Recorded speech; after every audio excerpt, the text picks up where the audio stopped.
Hey, welcome to Airailimages Video Magazine number 32. I'm Fred Johnson, and I'll be your host.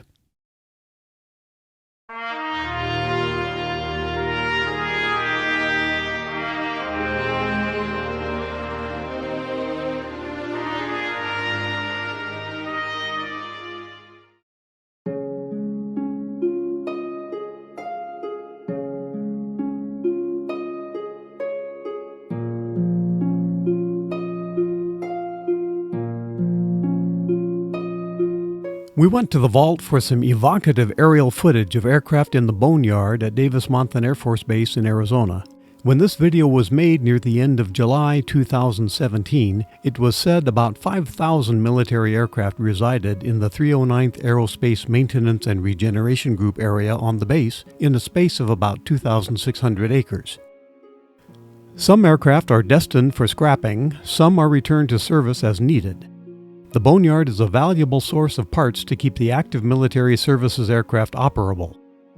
The overflight video reveals many types of aircraft, including B-52G Stratofortresses, with their wings cut off and placed beside the fuselages as part of nuclear treaty verification processes. We visit the Boneyard from time to time with current and vintage imagery. You can take a look at previous issues of Airailimages Video Magazine for more Boneyard coverage.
Before massive engine upgrades, KC-135As like this one carried the nickname water wagon.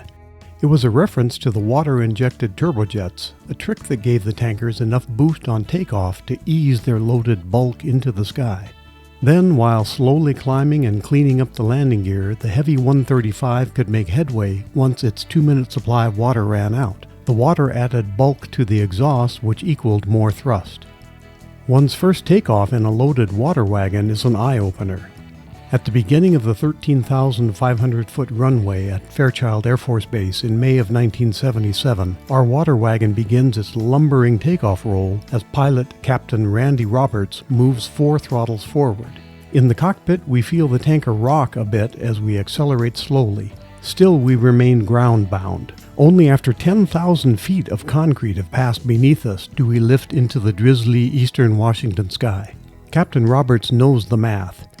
We are airborne at 165 knots, and he wants to see 200 knots register on the airspeed indicator by the time 670 gallons of injection water give out.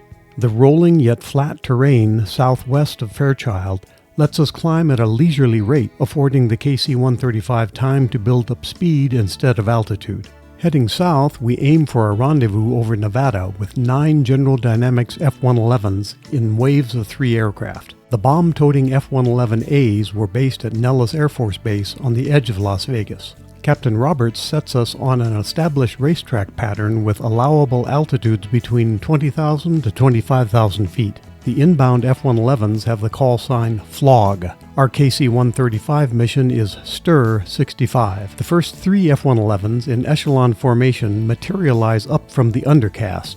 2 establish formation off our right wing as the third moves in for contact with the KC-135's flying boom. The boomer lays prone, looking through a large glass window as the F-111 approaches. The boomer's feet tap pedals to engage lights on the belly of the tanker that cue the incoming pilot to move fore or aft. Voice communication is also available. The telescoping boom is color-coded with the central section bright green, followed by yellow, then orange bands farther out. When the receiver aircraft is connected, the 2 planes should be close enough to keep the green portion of the boom adjacent to the boom's sleeve. If the 2 aircraft pull too far apart, the boom automatically disconnects and a valve shuts off fuel flow after a small puff has escaped.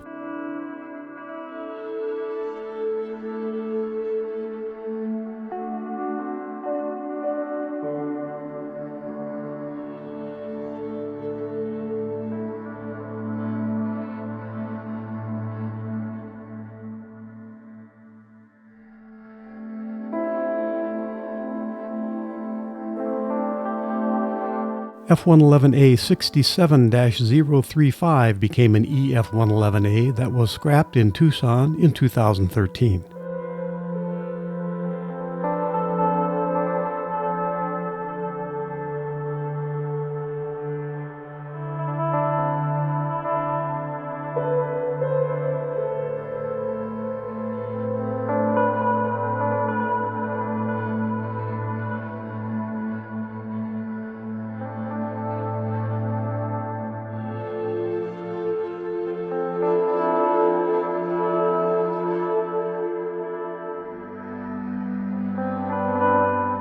F-111A 67-057 eventually became a display at Davis Air Force Base in Texas.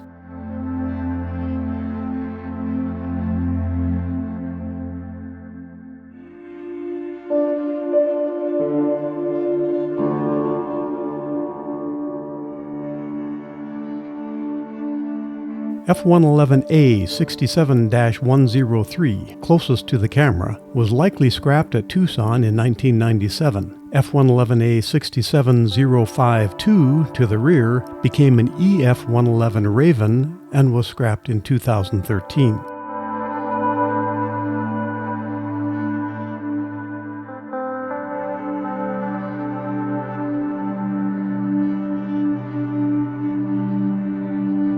As we land back at Fairchild, B-52Gs of the 92nd Bomb Wing can be seen near the runway of this busy Strategic Air Command base.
Well, that wraps it up for Airailimages Video Magazine number 32. The rest of the Airailimages video magazines are on the Airailimages channel. We hope you'll watch.